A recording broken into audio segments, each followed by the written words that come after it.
अस्सलाम वालेकुम, आप देख रहे हैं स्पोर्ट्स इम्पैक्ट और मैं हूं अबू बकर बिलाल। और इस वक्त एक बड़ी डेवलपमेंट हुई है और पाकिस्तान क्रिकेट बोर्ड ने वेस्ट इंडीज़ के ख़िलाफ़ जो है वो स्क्वाड का बाकायदा तौर पर अनाउंसमेंट कर दी है। बहुत अरसे बाद स्क्वाड जो है वो अब 16 तक महदूद हुआ है। तकरीबन 3-3.5 साल तक अगर बात की जाए तो कोविड की वजह से स्क्वाड 20 का, 22 का, 21 का, बहुत बड़े बड़े स्क्वाड यहाँ पर बनते रहे, बहुत सारे प्लेयर जो है अकोमोडेट होते रहे। लेकिन अब चेंजिंग हुई है और सिर्फ 16 रुकनी स्क्वाड जो है उसका ऐलान किया गया है। मैं आपको जल्दी नाम बता दूं। बाबर आजम कप्तान है, शादाब खान नायब कप्तान होंगे, अब्दुल्ला शफीक हैं, फ़खर जमान, हारिस रऊफ़, हसन अली, इफ्तिखार अहमद, इमामुल हक, खुशदिल शाह, मोहम्मद हारिस।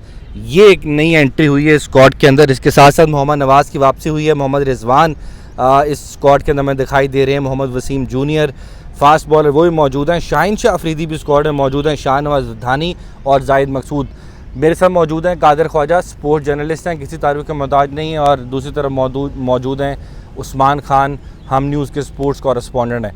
कादिर, आपसे आगाज़ करते हैं, क्या हुआ? बहुत सारी बातें हो रही थी कि नए लड़कों को चांस मिलेगा, हमारी होम सीरीज़ है, वेस्ट इंडीज़ का स्क्वाड अब भी अपनी फुल स्ट्रेंथ के साथ नहीं है, तो क्या हुआ?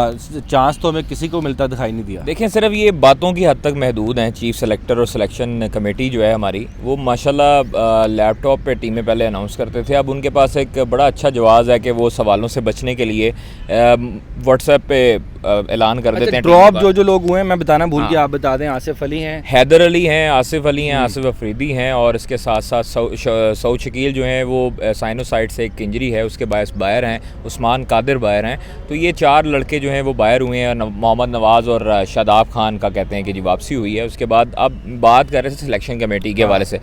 देखिए वो बकर, जब आप लैपटॉप पे अनाउंस करते हैं, उसके बाद आपसे सवालात होते हैं इन सारी चीज़ों से मुतल्लिक, तो बड़ी चीज़ें आपके खुल के सामने आती हैं। इनसे बचने के लिए अब तो कोई बायोस्क्योर बबल भी नहीं है यार। ये लाहौर में जो LCC ग्राउंड में जो प्रैक्टिस मैच हो रहा है उसमें भी बायोस्क्योर बबल नहीं है। हम लोगों ने बायोस्क्योर बबल में बड़ी गुडन की लाइफ गुजारी है कि ये इन लोगों के लिए खुशकिस्मती थी कि हमारे सवालात से बचते रहें। अब जब नहीं है तो आप टीम अनाउंस करें पाकिस्तान क्रिकेट बोर्ड के हेड ऑफिस में, और हम लोग आते हैं, हम आपसे पूछेंगे कि भाईजान ये इस तरह की सिचुएशन थी, उस्मान कादिर की परफॉर्मेंस लास्ट में अच्छी रही है, आपने उसको क्यों नहीं खिलाया, आपने उसको क्यों शामिल नहीं किया गया? ठीक है, बाकी जो लड़के डोमेस्टिक में इतनी परफॉर्मेंसेस दे रहे हैं, मीर हमजा इतनी अच्छी परफॉर्मेंसेस दे रहा है, उसका चांस क्यों नहीं बना? हम लोग होता ये है कि अपनी होम सीरीज़ के अंदर थोड़ा यंग ब्लड्स को साथ साथ रखते हैं। चांस कब देंगे? आप जब अवे जाएंगे ऑस्ट्रेलिया में जब वर्ल्ड कप के लिए, तब देंगे यार। यही तो चीज़ थी कि वेस्ट इंडीज़ आपके पास आ रही है। आपको चाहिए था कि जो अपने नए लड़के जो बेंच स्ट्रेंथ पे हैं, आपके पीछे जो पड़े हैं लड़के, उनको आप चांस दें। मोहम्मद हारिस को आपने शामिल किया, वेल एंड गुड, बहुत अच्छा किया आपने, मोहम्मद हारिस को किया। रिजवान को, शाहीन को कहा गया था रेस्ट करने के लिए, लेकिन नहीं रेस्ट किया गया उन दोनों की तरफ से। उनको कहा गया था दोनों की तरफ से। खबर ये कि वो खुद नहीं करना चाहते। जी सर, नहीं करना चाहते ना। इनसिक्योरिटी है हमारे अंदर ये हमारी नेचर में शामिल है कि हम जब जितने मर्जी बड़े प्लेयर बन जाएं, हमें एक इनसिक्योरिटी रहती है कि हमारी जगह कोई और ना ले ले।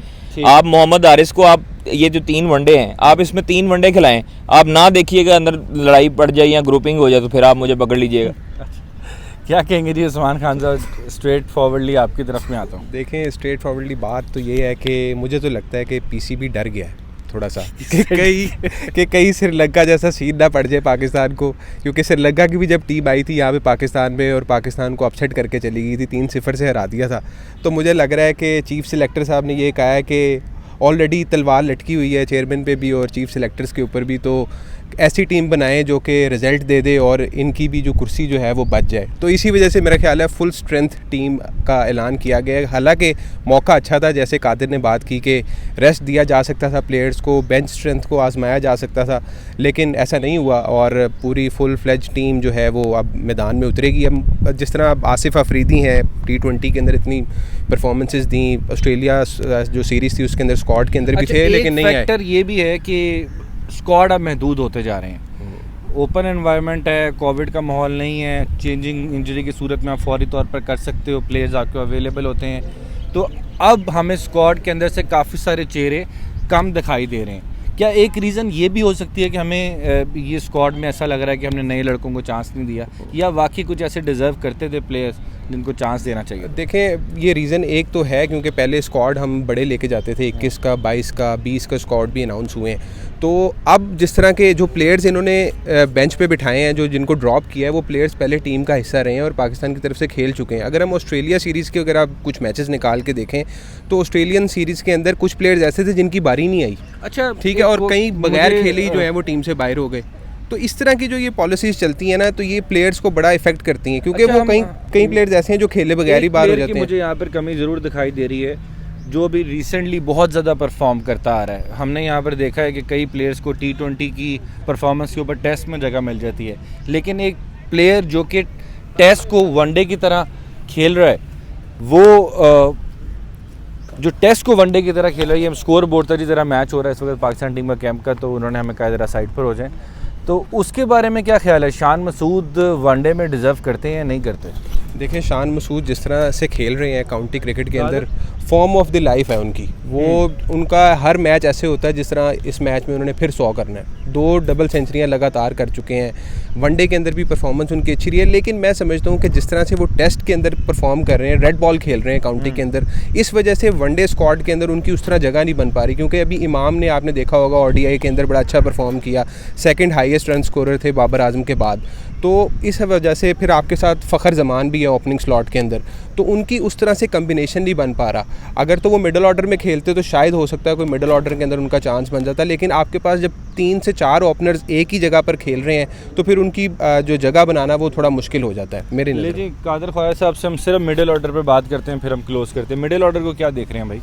देखिए सर, मिडल ऑर्डर में आप जब तक आप वर्ल्ड कप को मद्देनज़र रख के आप स्क्वाड नहीं तश्कील देंगे, आप हारिस सुहेल जो कि 47 की एवरेज है, जब तक उनको आप अपने साथ शामिल नहीं करेंगे। हारिस सुहेल के बारे में कहा जाता है बड़ा ओपनली कि उनका एटीट्यूड नहीं ठीक, वो कभी भी अपनी फिटनेस पे ध्यान नहीं देते ज़्यादा। अच्छा, फिटनेस का अगर ये मेयार की बात करते हैं ना फिटनेस की, तो मेरे भाई हमने जो है ना वर्ल्ड कप का स्क्वाड भी बाकायदा तौर पर सुना था और देखा था, जिसमें आजम खान भी थे और बाकी लोग भी थे। जब फिटनेस का म्यार उधर नहीं है ना, तो फिर फिटनेस का म्यार इधर भी नहीं होना चाहिए। आप इसमें याद है, आप इसमें से जो ये 60 लड़के हैं, वो खुद न्यूजीलैंड देखें सीरीज के दौरान कहते थे कि मैंने नहीं जाना, वहाँ पर क्वारंटीन है, ये है, वो है। नहीं यार, ऐसी कौन, मुझे ये बताएं कौन सा ऐसा प्लेयर है जो खुद अपने पाँव पे कुल्हाड़ी मारेगा और कहेगा कि मुझे एक सीरीज मिल रही हो और मैं वो सीरीज ना खेलूं, उसको पता भी हो। यहाँ पर हमने देखे कुछ प्लेयर ऐसे थे कि जो जहाज में खेले, सफर नहीं करना। नहीं, वो मेरा दोस्त है, भाई है, अच्छा जाहिद महमूद, वो बस होता है, हर बंदे को होता है। कल्ला जा रहा है 250 वो फोबिया होता है, उसे ट्रैवल फोबिया है, तो अब उसकी अपनी पर्सनल लाइफ है, उसके बारे में फट के लेके जाएगा। देखें, खुशदिल इफ्तिखार दोनों अच्छे हैं मिडिल ऑर्डर में। कितना को आजमाए इनको हम मजीद? आजमाने की बात नहीं, अब आपके पास पीछे ऑप्शन क्या है? इनसे बेहतर है वापस हम उमर अकमल को ले आए 2009 वाली, 2011 वाली। ऑप्शन नहीं है ना। अब मेरे भाई, आप मुझे ये बताएं, एक साल वर्ल्ड कप है, वर्ल्ड कप को हमने कहा था कि ये वनडे और T20 किसी भी टाइम फॉर्मेट में आसिफ अली के साथ मुझे समझ नहीं आई कि आसिफ अली को एक जो है वो क्यों बाहर किया गया है, ये थोड़ा सा देखना पड़ेगा। क्योंकि आप देखें कि ऑस्ट्रेलिया सीरीज़ में आसिफ की कोई इतनी ख़ास परफॉर्मेंसेस नहीं थी, तो मुझे बारी भी नहीं आई। दूसरी, मुझे लगता है कि शॉर्ट फॉर्मेट तक महदूद करना चाहते हैं उसे, लेकिन आप देखें कि वनडे भी इसी तरह की गेम है। पिछले 2 साल में बात की जाए, उस्मान साहब कायदम ट्रॉफी के अंदर कामरान गुलाम एक ऐसा प्लेयर है जिसने बड़ा ज़बरदस्त परफॉर्मेंसेस दी हैं, वनडे कप के अंदर ही बड़ी परफॉर्मेंसेस दी हैं। इवन PSL के अंदर भी हमने उनको देखा कि लाहौर के अंदर से उन्होंने अपनी क्रिकेट को थोड़ा सा रीमॉडल किया और उसके बाद उन्होंने अग्रेशन के साथ एग्रेसिव क्रिकेट खेल के दिखाई भी। तो क्यों उनके साथ थोड़ा ज़्यादती नहीं हो रही? उनको स्क्वाड में नहीं रखा जा रहा। पिछले 2 साल से डोमेस्टिक के भी टॉप परफॉर्मर है, जिस तरह सऊद शकील 2 साल रह के बेचारे इंजरी की वजह से टीम से बाहर हो गए, कोई पता नहीं उनका मुस्तकबिल वापस आता है कि नहीं आता है। देखें, इसके अंदर ना 2 किस्म की चीज़ें हैं। एक तो जब आप बात करते हैं, पहले PCB कहता था कि हम पाथ फेस क्रिकेट को बड़ा इंप्रूव कर रहे हैं, हम बच्चों की टीम बना रहे हैं, ठीक है, डोमेस्टिक के ऊपर बड़ा वर्क कर रहे हैं। लेकिन जब टीम की सिलेक्शन के ऊपर बात आती है तो साथ ही आप PSL की परफॉर्मेंस देख उठा के उसको ले आते हैं आगे।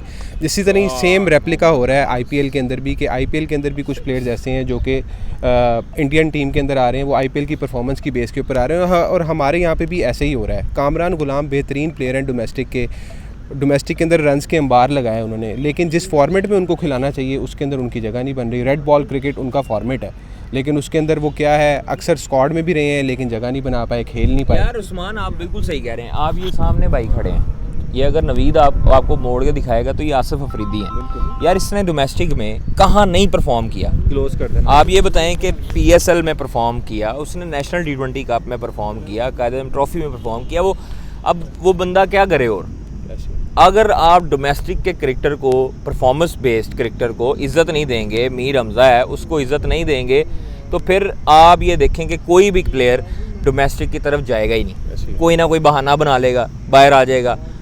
अगर हमें ये मीर हमज़ा, आसिफ अफरीदी, ये इन तमाम बॉलर्स को, हम तमाम बैटर्स जो हैं, कामरान गुलाम है, इतनी अच्छी परफॉर्मेंस दी है। शान मसूद देख लें आप, डोमेस्टिक में कितना उम्दा परफॉर्म। यार एक फॉर्मेट तक क्यों महदूद करते हो आप लोग क्रिकेटर को, कि आप वो क्रिकेटर जो है वो ज़हनी मरीज़ बन जाए कि यार टेस्ट अगर नहीं हो रहे तो फिर मैं क्या करूँ। अब आपको मेरे से ज़्यादा पता होगा कि जिस तरह से प्लेयर्स चाह रहे होते हैं कि हम ये 20 क्रिकेट का जो है फॉर्मेट खेलें, PSL खेलें, क्यों कह रहे होते हैं? क्योंकि उन्हें पता है कि भाईजान शॉर्टकट यही है, यहाँ पे सारी परफॉर्मेंस जो है वो मॉनिटर होनी है। शाहनवाज धानी को आप देख लें, कितने मैचेस खेला है डोमेस्टिक के ऊपर। अब वो PSL की परफॉर्मेंस के ऊपर आज वो स्टार पहन लिया। हारिस रऊफ टेप बॉल से सीधा उठे, बिग बैश में गए, बिग बैश से आप कॉमेटी में आ गए। यार ये तो इनजस्टिस है कि आपके प्लेयर जो हैं वो एक सारा साल पूरा सीज़न खेलें, पूरे चैनल के साथ आएँ और उसके बाद जो है उनकी कौमी टीम में जगह ना बने। तो फ़िलहाल दीजिए इजाज़त, क्योंकि शॉर्ट आपको साथ क्लोजिंग कर रहे हैं कि 1 मई से कैंप लगेगा पाकिस्तान क्रिकेट टीम का। जो स्क्वाड अनाउंस हुआ है उसका रावलपिंडी में, और 8, 10 और 12 जून को पाकिस्तान और वेस्ट इंडीज़ रावलपिंडी स्टेडियम में मदे मुकाबले होंगे।